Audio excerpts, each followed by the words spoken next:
A pesquisa científica no Brasil está sendo duramente atacada pelo atual governo. Mariana, Brumadinho, 2 desastres ambientais separados no tempo. Falando sobre os incêndios na Amazônia que tem chamado a atenção do mundo todo. A fumaça chegou em países vizinhos e pode ser vista do espaço.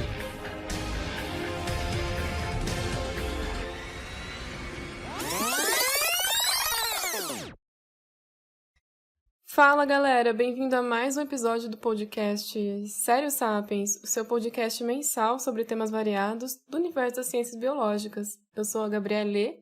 Eu sou a Gabriela. E eu sou o Renan. Bom, gente, espero que todos estejam bem, que estejam em casa. E por acaso, se você não pode ficar em casa, infelizmente, que você esteja se precavendo de todas as orientações da OMS. Bom, acho que já deu para perceber, né, que a gente está gravando em uma situação um pouco atípica, tá cada um na sua casa. Logicamente, lavando as mãozinhas e tomando todo o cuidado necessário. Mas a gente não está com aquele equipamento e aquela infra que a gente teve na gravação do nosso piloto. Bom, agora a gente vai seguir para uma contextualização do tema principal do nosso episódio, né? Então conta um pouco pra gente, Renan, sobre esse contexto. Bem, podemos dizer que as doenças influenciaram e influenciam a história e a evolução da nossa espécie.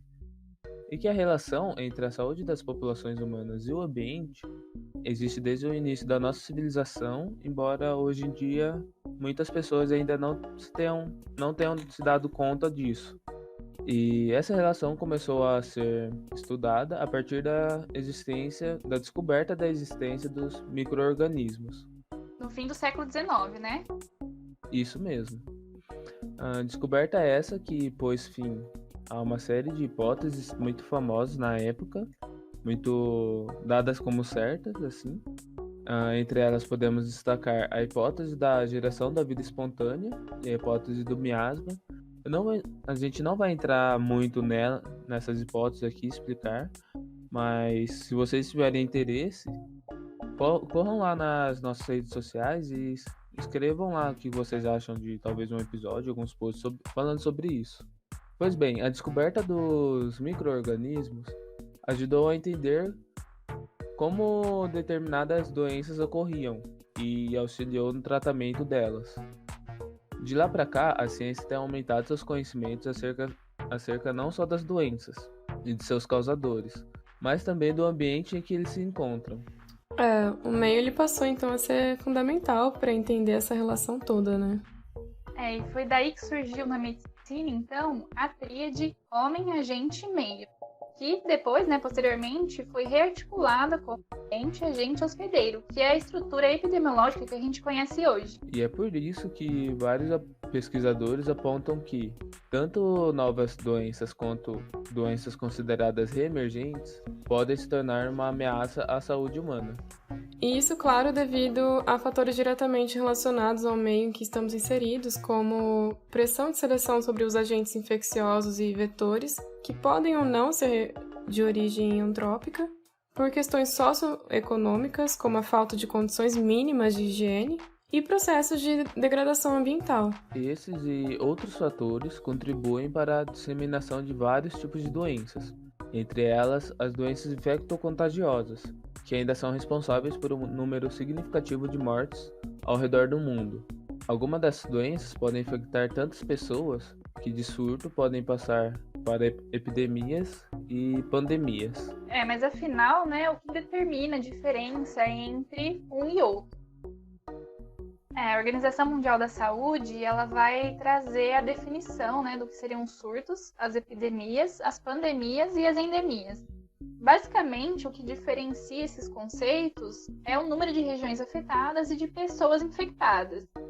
Sim, a primeira categoria que temos é a categoria de surto.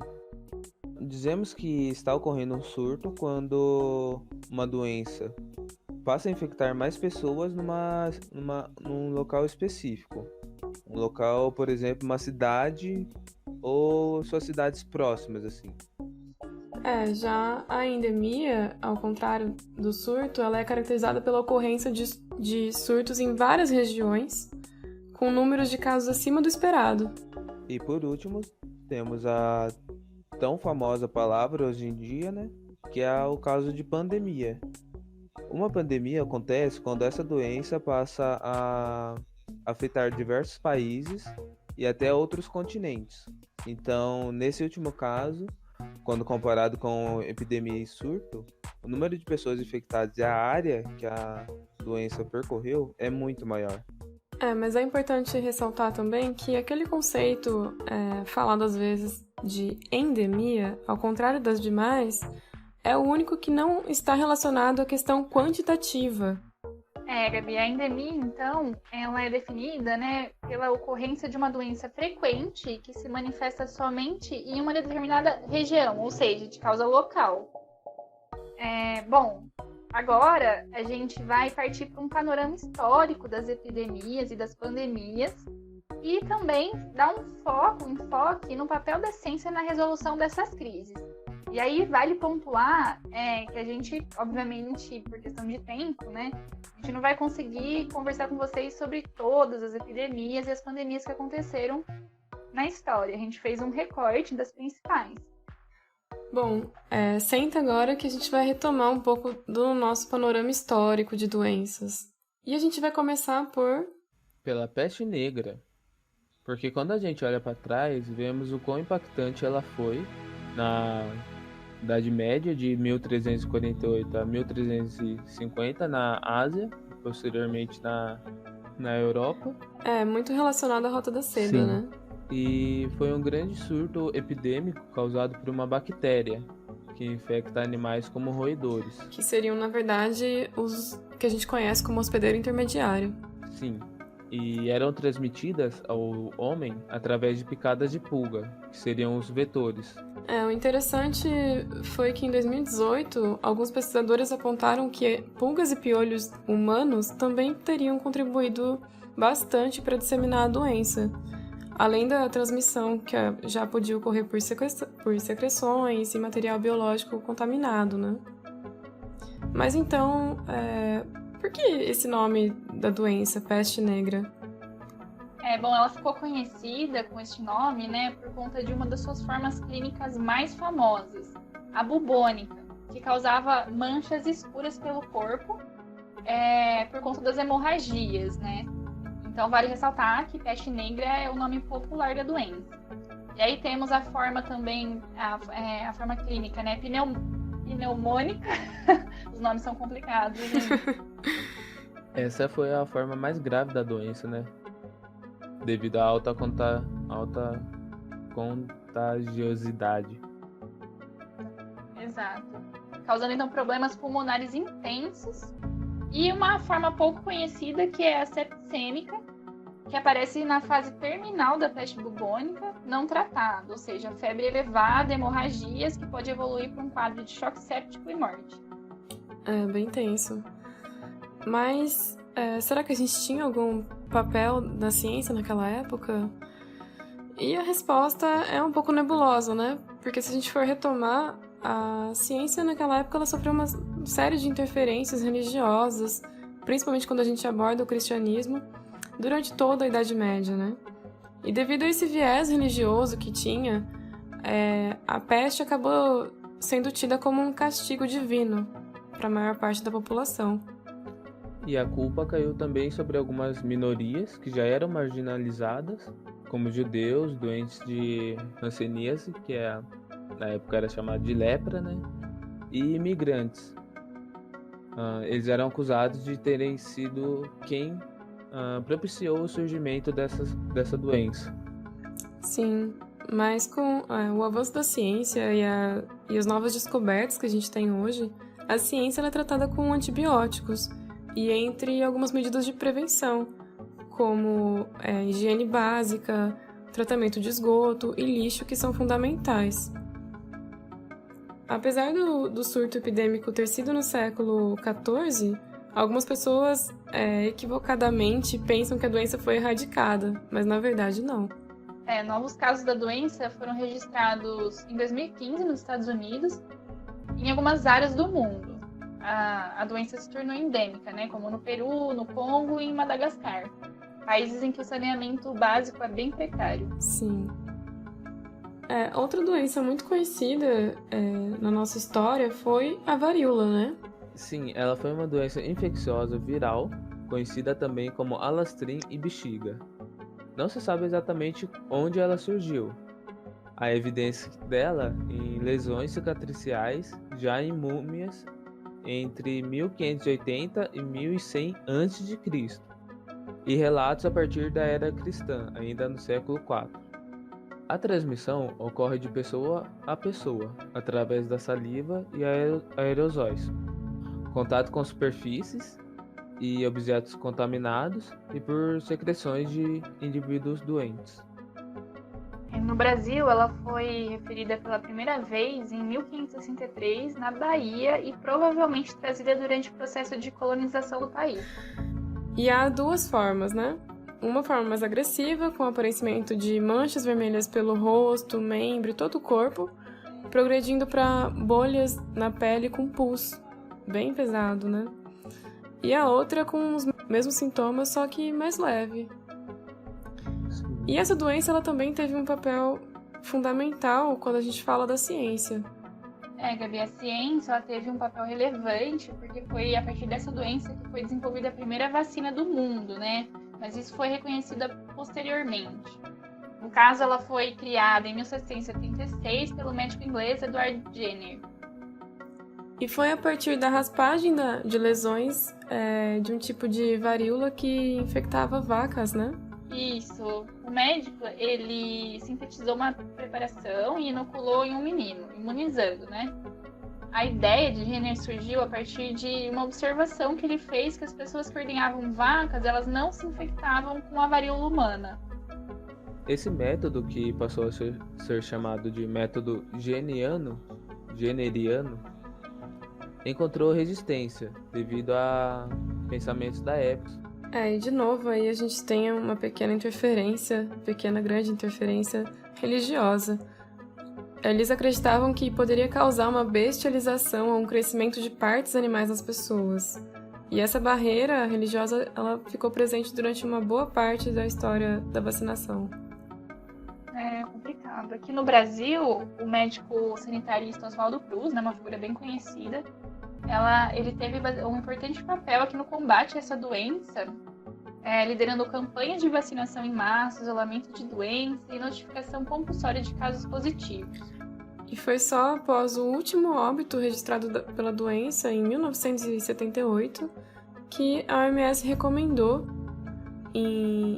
nos anos de 80, a descontinuação da vacina rotineira contra a varíola e, em maio do mesmo ano, declarou a doença erradicada.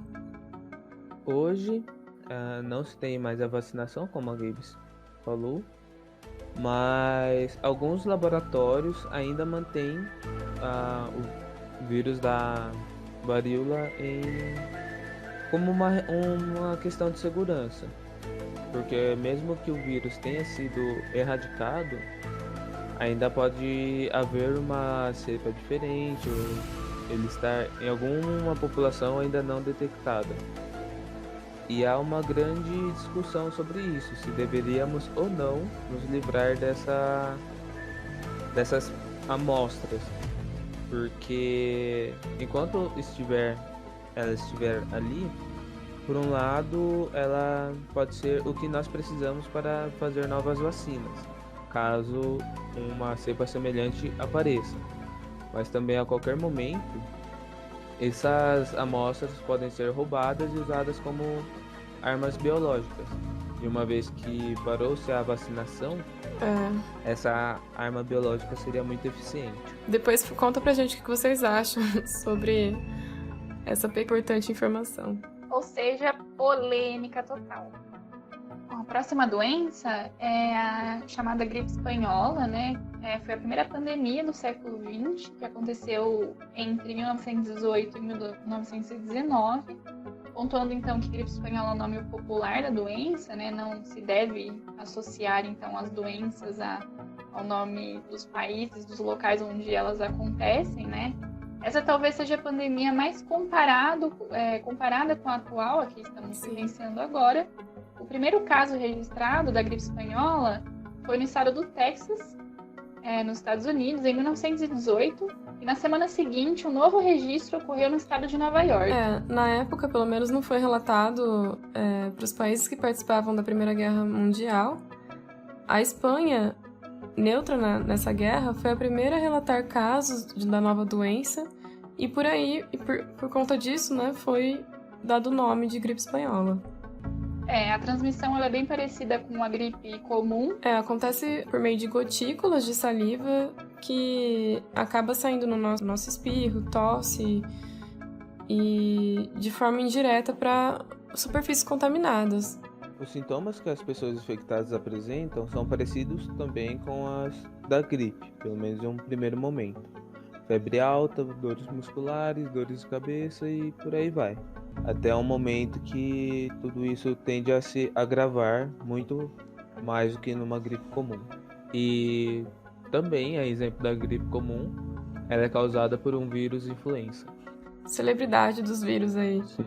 E o papel da ciência, nesse caso, foi que, apesar da comunidade científica ter estabelecido conceitos importantes da microbiologia na transição entre os séculos 19 e 20, o vírus responsável pela pandemia do ano 18, 1918, só seria descoberto então na década de 1930. Demorou bastante, né?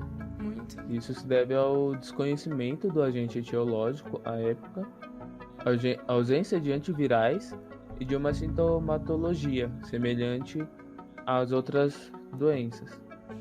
Havia dificuldade em diagnosticar e identificar os primeiros casos e de estabelecer medidas preventivas eficazes. Esses fatores e outros fizeram com que a gripe espanhola se manifestasse em três ondas, né? A primeira, no início do ano de 1918, apesar de muito contagiosa, os doentes eles tinham sintomas brandos, né? Já na segunda onda, em agosto do mesmo ano, a doença tinha uma letalidade maior, e aí ela foi disseminada por várias regiões do mundo, chegando inevitavelmente, né, às Américas Central e no Sul, e por fim no Brasil. Em setembro de 1918, com o desembarque de doentes em várias capitais brasileiras, a doença se espalhou rapidamente pela região Nordeste e pelas cidades de São Paulo e Rio de Janeiro, então capital federal. E com a ausência de tratamento específico e o avanço da doença, supostas curas alternativas acabaram surgindo, como queima de alfazema e incenso para desinfetar o ar. O isolamento e o medo foram comportamentos e sentimentos comuns à população, e eu acho que eu tô tendo um déjà vu aqui. E eventos como reuniões sociais e cultos religiosos eram proibidos. Olha lá, né? Bom, por fim, a terceira onda, né, que aconteceu em 1919, não foi tão letal, provavelmente pela adoção de medidas preventivas precoces. Sim, e os estudos realizados nos Estados Unidos evidenciaram que regiões em que medidas como o fechamento de escolas e igrejas foram praticadas, houve uma redução de 50% do número de mortos, quando comparado a regiões que não o fizeram, né? Sim, e na Europa, devido ao final da guerra, esse fato contribuiu para a redução dos mortos, devido a aspectos como a melhoria da qualidade de vida e das condições sanitárias. Se vocês nunca viram como foi essa guerra, a situação que os soldados ficavam, vocês vão entender por que essa doença se espalhou tão rápido. E por isso que é importante a gente olhar para a nossa história e perceber medidas que não foram tomadas na época e que podem ser tomadas hoje, né? Exatamente. Bom, a próxima doença, então, é a AIDS. É uma doença infecciosa viral que compromete o sistema imunológico, é uma doença bem conhecida, né? Então, por meio de análises, se observou que os primeiros casos ocorreram em primatas na África Equatorial na década de 1960. Mas lembrando que essa doença só chamou a atenção do mundo na década de 80, quando os casos estouraram nos Estados Unidos, né? Bom, a AIDS é uma IST, uma infecção sexualmente transmissível, e, portanto, a prática de relações sexuais sem proteção é a principal via de transmissão. E também tem uma transmissão que a gente chama de vertical, que é aquela que uma mãe pode infectar, transmitir, no caso, a doença durante a gestação, parto ou amamentação. Então tem que ser tomado todo um cuidado. Além dessas, né, a transmissão também pode ocorrer pelo uso de objetos perfurantes, né, perfuracortantes contaminados, ou seja, seringas e bisturis, e também a partir de transfusões de sangue contaminado. E falando sobre como a ciência lidou com a AIDS, a partir da década de 1980, a pandemia de AIDS trouxe à sociedade uma série de discussões que envolviam vários aspectos das relações humanas, como sexo, uso de drogas ilícitas e até mesmo preconceitos. E em 1983, 2 virologistas franceses isolaram e identificaram o vírus causador da AIDS. Mas é importante destacar que ter HIV não é o mesmo que ter a AIDS. Uma pessoa soropositiva com tratamento adequado pode não desenvolver o quadro clínico da AIDS. Exatamente. E aí, nesse sentido, pesquisas por medicamentos que pudessem ser eficazes no tratamento da doença e na melhora da qualidade de vida das pessoas foram incentivados. Em 1985, o antirretroviral, popularmente conhecido como AZT, foi aprovado para o tratamento da infecção. Interessante. Já na década de 1990, o Brasil foi se tornando uma referência internacional no combate à AIDS, devido à sanção da Lei número 9.313. Que acabou garantindo, então, a distribuição dos famosos coquetéis, né, chamados popularmente de coquetéis, de forma gratuita pelo SUS aos portadores de HIV e doentes de AIDS. E aliada a isso, a distribuição desses medicamentos, houve uma série de campanhas de conscientização e distribuição gratuita de preservativos, que foram medidas também implementadas pelo SUS, que ajudaram aí a que um número menor de pessoas contraísse o vírus HIV. Gente, mas, no entanto, entre os anos de 2010 e 2018, o país registrou um número considerável de novos casos. E isso, para alguns especialistas, a ausência de investimentos na área e o crescimento de forças conservadoras são alguns fatores que têm contribuído para a disseminação de uma doença como essa. Bom, agora a gente vai entrar numa gripe bem conhecida como a primeira pandemia do século XXI, que aconteceu entre 2009 e 2010, a famosa H1N1. Eu acho que boa parte de nossos ouvintes vão se lembrar dessa pandemia, né? Com certeza. A hipótese é de que essa cepa de H1N1 ela tenha surgido a partir da recombinação do vírus H3N2, que foi responsável pela gripe de Hong Kong em 1968, e mais 2 linhagens suínas de H1N1, ou seja, algo bem complexo. Um mix. Então, o primeiro registro da influenza H1N1 ocorreu no México em março de 2009, sendo que seus sintomas e forma de transmissão são bastante semelhantes à da gripe comum, porém um pouco mais elevados, um pouco mais graves. E com isso e diversas informações sobre o vírus que a ciência conseguiu pelas epidemias no passado, acabou se estabelecendo mais facilmente medidas de enfrentamento contra a pandemia de H1N1. Mas o ponto crucial foi a elaboração da vacina. Como se tratava de um vírus influenza, vamos dizer que era um velho conhecido nosso, devido a inúmeras epidemias e, como a gente viu, uma pandemia com o mesmo tipo de vírus. Sim. Então, descobrir uma vacina nova para esse vírus não foi algo muito complicado. E também, devido às constantes mudanças do vírus, os órgãos internacionais como a OMS e nacionais como o Ministério da Saúde e a Anvisa, que a gente tem aqui no Brasil, monitoram anualmente as cepas virais que circulam na população. É uma medida muito importante. Dessa forma, a formulação da vacina ela é atualizada anualmente após a convocação de consultas técnicas.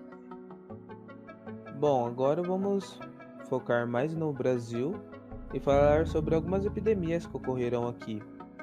E é curioso notar que os maiores problemas do Brasil estão relacionados com o mosquito Aedes aegypti.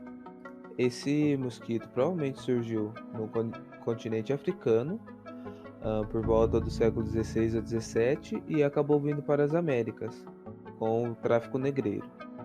E esse vilão, né, ele foi responsável por disseminar doenças como a febre amarela e a dengue. E aí acho que é legal a gente pontuar a diferença, né? A grande diferença entre essas duas é que a febre amarela, ela possui uma vacina prevista no calendário nacional de vacinação do SUS, né? Inclusive, gostamos muito, defendemos. Enquanto que a dengue não, né? Ou seja, os estudos ainda não chegaram em uma versão que não tivesse grandes efeitos colaterais em seres humanos. E é importante falar que o foco dessas campanhas de combate a essas doenças está no controle populacional do mosquito, e dentre outras coisas, que buscam alterações do comportamento humano. Algo bem difícil, né? Muito. Desde o início das campanhas contra a febre amarela e a dengue, lá no início do século XX, o Aedes aegypti já foi erradicado 2 vezes. Porém, em ambas as vezes houve a reintrodução. Podemos atribuir isso ao fato de que o ambiente frequentemente é esquecido. Renan, e nesse mesmo século houve uma intensa degradação ambiental, que leva muitas vezes a uma ausência de predadores. E também considerando as mudanças socioambientais das cidades que criam um ambiente propício a esse mosquito. Para lidar com esse problema, a gente tem que passar a considerar os impactos antrópicos no ambiente nessa equação. Importante. E para piorar nossa situação, nos últimos anos ouvimos bastante falar de outras doenças que usam esse mesmo vetor, a Zika e a chikungunya. A Zika, ela teve uma grande visibilidade na mídia, principalmente pela sua relação com a microcefalia, para quem lembra. E vale ressaltar que o Brasil apresentou um protagonismo gigante em relação ao combate do Zika vírus, reconhecido inclusive pela OMS. E por conta desse protagonismo, a gente não tem hoje uma situação crítica em relação à doença, mas devido ao fato desse vírus estar associado, né, estar ligado ao Aedes aegypti, teme-se outro surto. Que medo. Bom, agora a gente vai vir com a polêmica, que a gente já gosta muito, né? Adoro.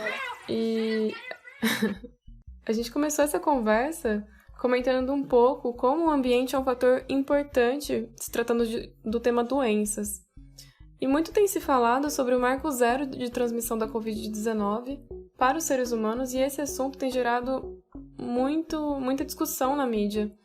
Quase todas as epidemias, se a gente for ver, as recentes, são o que chamamos de zoonoses. 75% de todas as doenças infecciosas emergentes são. Pois é, isso significa que elas possuem a capacidade de serem transmitidas naturalmente entre animais e humanos. A Covid-19, ao que tudo indica, é uma antropozoonose, ou seja, o que isso significa, né? Ela é uma doença primária em animais e que pode ser transmitida também a humanos. Bom, você acredita que doenças como a síndrome respiratória aguda grave, a famosa SARS, exatamente, foi transmitida de civetas, que são pequenos mamíferos africanos, para os seres humanos, enquanto a síndrome respiratória do Oriente Médio, conhecida também como MERS, exatamente, passou de dromedários, ou seja, camelos, né, para os humanos, e ambas são coronavírus. Pois bem, acredita-se que a Covid-19 tenha vindo para os humanos a partir de algum animal, mas a pergunta que fica é, qual seria esse animal? Uma das hipóteses é de que o novo coronavírus, tenha pulado de hospedeiros naturais, como os morcegos, e provavelmente infectado outros animais, criados para venda no mercado que todo mundo já conhece bem, que está localizado em Wuhan, na China. Como wet market. Renan, pesquisadores disseram ter encontrado um coronavírus em pangolins contrabandeados com uma combinação genética entre 85% e 92% com o vírus que circula em humanos, né, em pessoas. Outros estudos ainda encontraram porcentagens semelhantes. Só que, no entanto, a combinação mais próxima do coronavírus até agora, humano, né, foi encontrada em um morcego na província chinesa de Yunnan, compartilhando 96% de seu material genético. O estudo aponta ainda que esse coronavírus encontrado no morcego, ele não seria capaz, então, de infectar diretamente pessoas. Então, ele precisaria de um intermediário, né, transmitido a partir de um intermediário. Que ainda não temos ideia de qual poderia ser. Assim, temos algumas hipóteses, mas logo a gente vai ter a confirmação, né? Porém, com tudo isso, o governo chinês tomou a decisão de proibir o comércio e a ingestão de animais silvestres, exceto peixes e frutos do mar. Lembrando que isso já foi tentado antes e a venda acabou voltando, né? Sim. E vários cientistas afirmam que a proibição da venda de animais vivos em áreas urbanas ou mercados informais não seria a melhor resposta, tendo em vista que esses locais fornecem boa parte do alimento para as comunidades pobres. Seria crítico. Exatamente. Essas proibições, elas poderiam aprofundar esse problema, né? Forçando os comerciantes da clandestinidade e fazendo com que eles pensem, né, e se importem ainda mais com as questões de higiene. Outra questão está relacionada ao bem-estar desses animais envolvidos em surtos. Civetas foram mortas em massa após o surto de SARS. E aqui no Brasil, após um recente surto de febre amarela, a população acabou matando vários macacos, acreditando que ajudaria a controlar a doença, coisa que não é bem assim que funciona. O problema não são os animais, mas quão próximo estamos deles. E essa relação tão próxima dos seres humanos aos animais selvagens é o que a gente chama de desequilíbrio ambiental.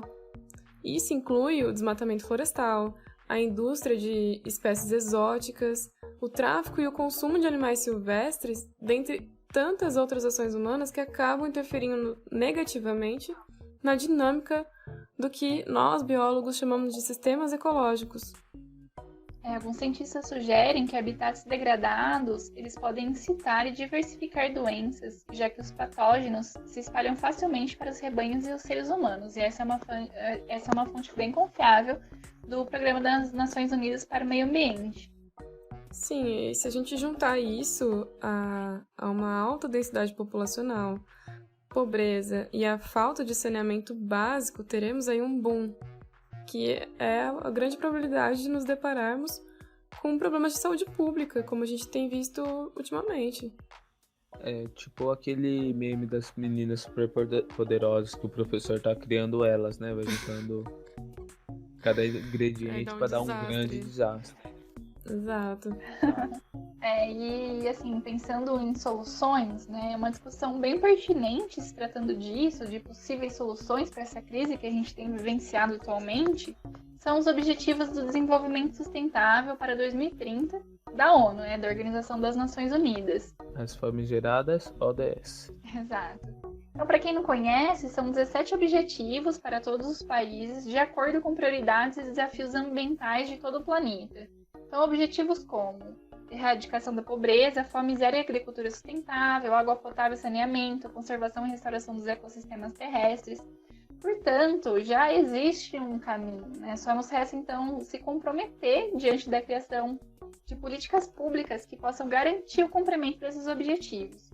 E somar isso à ciência e tratar ela como uma ferramenta estratégica que ela é para poder guiar as políticas públicas que a gente precisa como momentos como esse. Então, tratar a ciência e levar ela a sério é uma estratégia fundamental. Bom, é isso, galera. Espero que vocês tenham gostado. Obrigada pela atenção. Siga a gente nas redes sociais para tirar qualquer dúvida que vocês tenham. E pelo amor de Darwin, fiquem em casa.